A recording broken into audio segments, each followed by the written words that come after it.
And here he is.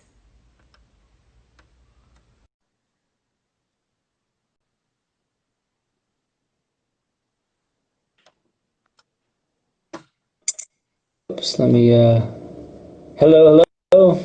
Hi, Jesse. How are you? I'm good. How you doing, Michelle? Great. This is the first time we actually speak in person. Yep, yep. It's This nice is, to formally meet you. yes, likewise. So I want to give our viewers just a quick introduction about how we met, which Hmm. has a great story behind it, social media and the power of all of it.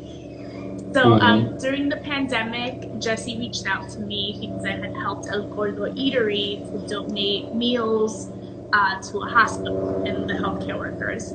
So Jesse reached out to me via DM, and within an hour, I had set everything up for him, and he was able to deliver those delicious meals to our healthcare workers. Thank you so much. Hmm. Yep, And then from there, we just started supporting each other via social, yep. right? So Jesse McBride owns MadeMeals, which is a locally sourced organic meal prep subscription business. And I've seen your meals, they're very delicious. Thank you. So tell us a little bit about your business and then lead into your CEO snack. Sure. So I started this business back in 2016. I was working for a design agency at the time, and I was doing recruiting. And so I was always passionate about food and wellness, and I always wanted to get into the industry. I was too far along in my psychology degree to go back and do something in like nutrition or whatever, but I started toying around with the idea of starting a meal prep business, and at the time I got diagnosed with ulcerative colitis, which is like an inflammatory gut condition. So that kind of pushed me down a rabbit hole doing research about nutrition and the sourcing practices of food and how food can really heal the body. So that was a huge turning point for me in my life and then also for the business. So the mission became less of just doing meal prep, straight standard kind of ingredients that you can get from Restaurant Depot or any of these kind of standard places, and really kind of trying to work with the local farms that are using humane practices that are not pumping the steroids and the hormones, and really kind of making it a community kind of supported thing. So that's what it kind of evolved into. And so, yeah, we do meal prep, but with a focus on high quality, local, organic, humane ingredients. So that's kind of a quick nutshell. It's been hell and high water to get here, but that's a quick nutshell. I love your Um, brand manifesto. I love that it's mindful eating made easy because at least for me in my household, eating healthy feels like it has to be an arduous thought process. yeah, So I love the brand manifesto because it really just targets what you should expect ordering made meals. it was good to hear that. I'm glad that it has that impact. I mean, yeah, like at that time when I was working, going to meetups and stuff, which is like totally unheard of right now, right? But at the time, it was just like after work, it would be a meetup or it'd be an event, and I was getting home at like 9 p.m. and I was like, wait, I need something to eat, and I really want it to be high quality, and it was just really hard. So that's kind of like after many hours of playing with different things, mindful and made easy. It's kind of what came to mind. So I don't know. Should I go into the CEO snack or was So it? we want to hear about your CEO snack. What high impact digestible info do you have for us? So I had a couple things, and I watched your previous CEO snacks. So I don't want to repeat too much, but I think for me, like one of the biggest things I've learned is keeping the team motivated and keeping them happy and having good relationships and really communicating and really making that, because like at the end of the day, everything's relationships. Sales, team, customers, everything is relationships. So, if you I strongly believe if you have a good team that's happy, that's communicating with each other, that feels motivated, that's the only way that you're going to have a good product or you're going to have a good customer experience. Because if you have unhappy employees that feel like they're kind of slugging along and taking care of things, it's going to reflect, in everything.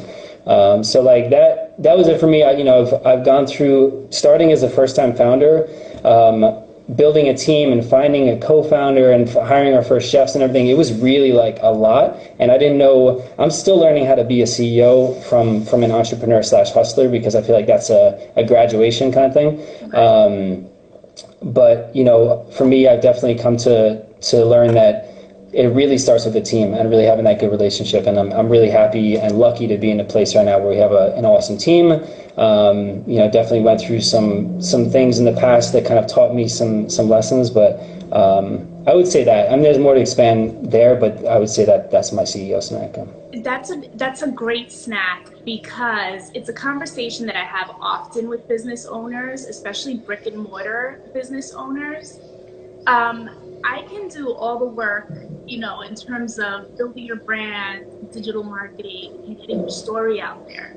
But if once those clients hit, your business, your place of business, and they don't feel that team work or that team support within the business, then that's when the negative reviews come in. Mm-hmm. That can Mm-hmm. really affect a business dramatically. And Yeah. a lot of business owners don't take the time to actually build a team. And I was once a small business owner. I had a nail salon in Hoboken, and I Mm-hmm. learned too. I mean, I went through so many different nail techs within like the first 2, 3 months. But putting the time really converts Yeah. Yeah. converts into more customers. Right. And I mean, I'm sure that you can relate. Like you walk into a business, whether it's a pizza joint or whatever it is, if you get a sense that like the people there don't want to be there, they're kind of like, there's a conflict going on or something like that, it just really like makes the energy really negative, and kind of it taints your image of that brand. I was in a place, I went to on a trip to Connecticut recently, and I was in a little food spot, and it was a son and a father, and they were like fighting while they were making the food or whatever. And it was it was a weird experience. I walked out of there kind of feeling like, oh, I don't know, like there's the negative energy in this food. I'm not sure about it. But yeah, I think the team togetherness will trickle down. And like, I'll give an example of a company that I think is doing a really great job at like employee management, whatever, for Imprint, the printing service company. They were rated like the top company to work in the States, and they have like just a really good system of like showing their employees that they matter and putting them on a website and things like that. So I try to look at companies that are doing a good job and pull little things, knowing that I can't do everything that they're doing, but pull little tips and tricks, and try to apply it slowly. What's something that has worked for you and your team to keep them motivated? I mean, I think for me, it was a balance of figuring out what was too much responsibility and what is like the perfect amount, because you can't just give somebody no direction and give them all this work and expect them to do a good job. They're going to feel overwhelmed. They're going to feel pressured. So for me, I think it's been making concrete goals, giving them responsibility and freedom to kind of be creative. But with a clear goal in mind. So like if it's menu design stuff, or responsibilities in the kitchen with like managing the kitchen and staff and things like that. I think that mostly is like clear, concrete goals and giving them freedom. That's awesome. And you know what? It's a problem that not only do small business owners have, but big brands have it too. It's across the board. And you learn as you go, right? And once you build on somebody's like skills that and take the time to do that, I mean, it's invaluable to your business.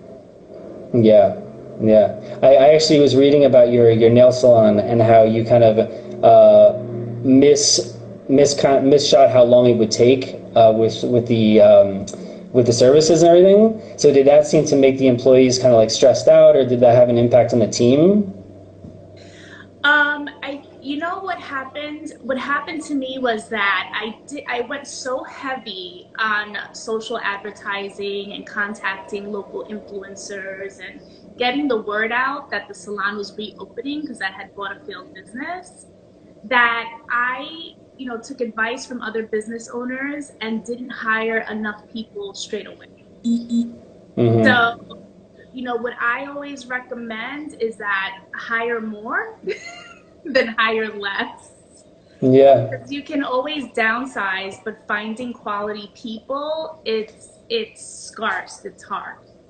Yeah, yeah, and that was my close second CEO snack, and I'll get, but hiring and recruiting is really really key. But that kind of has to do with keeping your team happy and everything. But yeah, that's one of the hardest things if you don't know what you're doing or how to vet talent or whatever. I think it's just something you have to learn over time, like what's a good fit for your team and what will make people happy. It's not the resume. It's not how many years you've done this or what company you work for. It's really like, do you care about what we're doing, and do you like believe in our mission, and does your personality match what we're trying to do here? Yeah. You know. What happened was my existing employees helped me find more employees.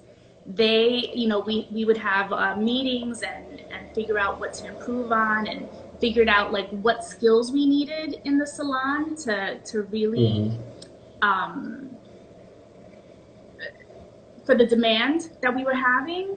And so, I gave them incentives like, listen, I'll give you whatever, X amount if you can find me somebody that has the qualified skills. Right, And right. so in doing that, I ended up building a really solid team of people that liked working together, motivated each other, and really bought into the message and the commitment I was trying to give my clients. That's a snack right there. That's something I haven't done in my business, but I think I'm going to. Actually, the sous chef we have now was actually brought on by our kitchen manager, head chef, and it's awesome. Like the team is really great right now. So, but yeah, that's a good snack. That's awesome. See, I love sharing information. That's why I feel these There you CEO snacks go. are so important. Yep, yep. It's a two-way street. Well, Jesse, thank you for giving me your time and doing this. I really appreciate it. I'm trying to keep For it at sure. 15 minutes because Yep, as yep, CEOs, yep. we're super busy. Yep, yep, for sure. Thank you. This is awesome, and what you have going on is awesome, and Oh, looks like you're doing a great job. thank you. And for everybody that's out there and watched, please go and follow Made Meals Co. Here on Instagram. And make sure you like, share, comment. I want to get as many people watching All the good this because stuff. I feel like we have some really great info here. And Jesse, your CEO snack was like right on the money. Good. I'm glad to hear that. Have a great day. All right, too, Michelle. Thanks. Bye bye. Bye.